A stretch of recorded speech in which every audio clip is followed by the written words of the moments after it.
Hey guys, welcome back to Live Your Style. If you are new, I am Sharrah. And today I wanted to make a video that was kind of just like, I don't know, good habits to have in your home, kind of review some of the things that I have implemented in 2019 and things that I have that have worked for me that I really have experienced joy from, or just like, I don't know, my day is a lot better, my house feels cleaner, my decor looks nicer, a lot of different habits you could be abiding by in your own lives that I think you would be interested to learn about. So I thought it was kind of timely because it's the beginning of the year, and why not make a habits video in January? A habits video, that sounds weird. Question of the video is, what is one not so good kind of bad habit that you guys are trying to get rid of in 2019? Leave your comments below. My bad habit is eating sweets after 8 o'clock. So I'm trying to break that habit because it's just not good to eat anything after 8 o'clock because then it just sits on you and you don't burn it off. So that's my bad habit. What's yours? Leave it in the comments below. If you guys are new, be sure to subscribe, thumbs up this video, and leave your comments. And let's get into the video.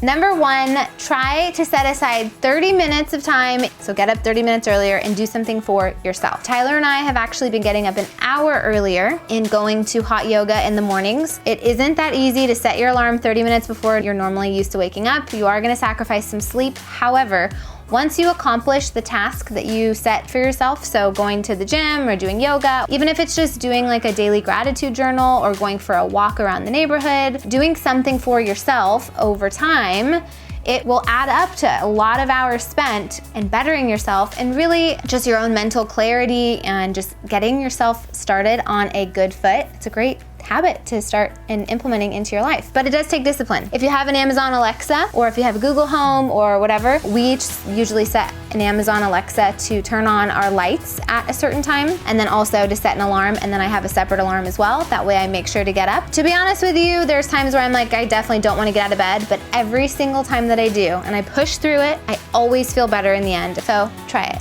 It'll change your life. Number two, I know I've said this before, but I'm going to say it again, make your bed.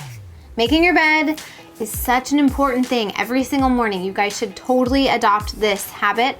Your bed is the biggest real estate in your room for the most part, most cases. So if it's a mess, you're gonna feel like you're waking up to a mess and you're leaving for work or school and your whole room is a mess. There's nothing like coming home from a long day to a nice, clean, serene bedroom. So I highly recommend you guys invest in making your bed. Keep it simple, pull your sheets up. You don't have to be able to bounce a quarter off of it. And then keep it to, a few pillows. You know me, I happen to like my pillows, but you don't have to have 7 pillows. You could just have 2 pillows or 3 pillows. And making your bed, put it on your checklist and you do it every day, then you're starting your day off already accomplishing and taking on the world. So I highly recommend it. Number 3, clean as you go. So this is a great habit to create in your life. It'll help you guys avoid having the stress of huge cleanup sessions where you're just overwhelmed. You have to spend a whole day cleaning up. Every time that you do something, specifically in the kitchen, if you're cooking, after you use it, clean it. Honestly, it takes you less time to just do it in the moment than it will to put it off until it piles up and then have to allocate a bunch of time to it. And a good rule of thumb to apply in those instances is if it takes you less than 30 seconds to do, then you should just do it because it'll save you time in the long run and it'll make your house feel a lot cleaner and neater. Number 4, give everything in your home its own home. So you really cannot achieve a tidy home unless everything has its own place. So it's a great idea to kind of allocate a specific area or a specific box for all of your different things. So loose papers, receipts, random electronic cords that you don't want to get rid of because you think it could go to something very important one day. Things like that, you need to make sure they have their own little place to put it. If not, everything's gonna be chaotic and all over the place. So I encourage you guys to find a place for everything. Even a junk box, a junk drawer. Sometimes you just need a place that you can stuff stuff. That way, if at the end of the week you get in the habit of going through that box, don't just leave it, and then you can put things away if you are in a rush, but you don't want it to be just out. Capiche?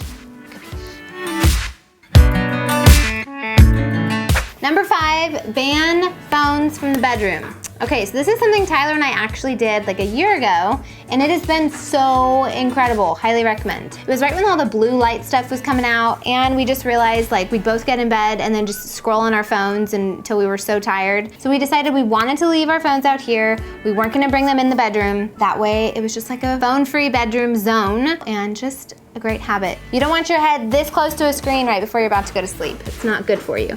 So one of the things that deterred me from wanting to do this initially was the fact that I always use my phone as an alarm clock. But here's the thing. You could get a regular alarm clock, A, which I did.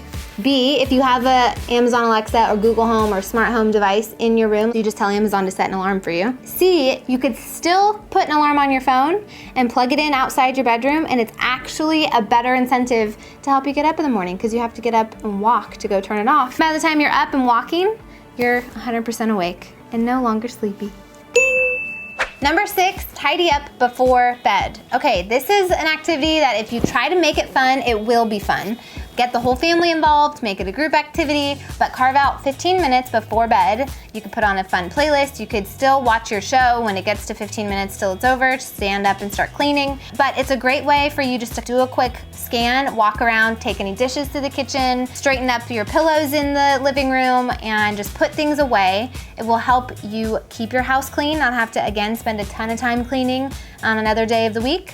There's no better feeling than waking up and walking out to a clean house when you leave your bedroom in the morning. It'll just make you feel like, I don't know, your house just feels clean. So try to tidy up before you get to bed. And I'm still working on these things too, you guys. I've not mastered this. These are like my habits that I'm trying to build and commit to and add into my life. And it just takes a little bit of willpower, a little bit of discipline, and consistency. Number 7, practice gratitude. There's so many crazy things that happen in our lives, and there's a bunch of stresses and pressures and overwhelming moments in life that we deal with later. But the first thing in the morning, I recommend doing this in the morning, is carving out, even if it's just 5 minutes, and focusing on all the things that you have to be grateful for in your life. Rather than letting your mind be infiltrated with negativity or comparison on social media or any of that in the morning, I would recommend that you guys get some sort of journal. For me, I read my Bible, and I also have my 5-minute journal. I've talked about this before, and I'll link it below, the 5-minute journal, if you guys want to check it out. But it's super awesome. It's super quick. You just do literally half of this page. See how it's gray? This is the nighttime part. The upper part here is the daytime part, and you write in, I'm grateful for, what would make today great, and then daily affirmations. So it's not a religious thing. This is a kind of a neutral thing that just helps you get your mind in a positive place. And then I'll just tell you guys about this. So this is my Bible, but it's the She Reads Truth Bible.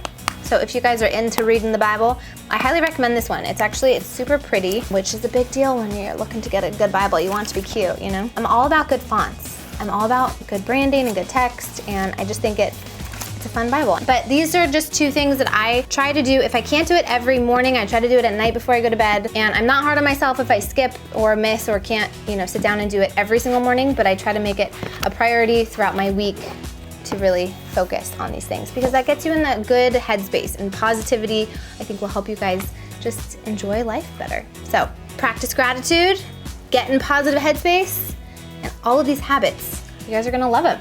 So I encourage you to try them. Okay, you guys, that is all I have for you today. I hope you learned lots about new habits and feel inspired to jump into starting a few of the new ones. Leave me your comment below. Tell me what your negative habit is that you're trying to break. Get some accountability going in the group. And maybe also add which of the habits I just told you about, which one you think would be best suited to add to your life in your home. If you guys don't follow me on Instagram, you should, because we've been doing a lot of different Instagram stories and some fun stuff with that over there, so don't miss out on the content. Join the Live It Journal fam. You can learn more about what that is down below. Hit the subscribe button and the thumbs up, and I will see you guys next week. I can't wait. Thank you for watching. Bye-bye.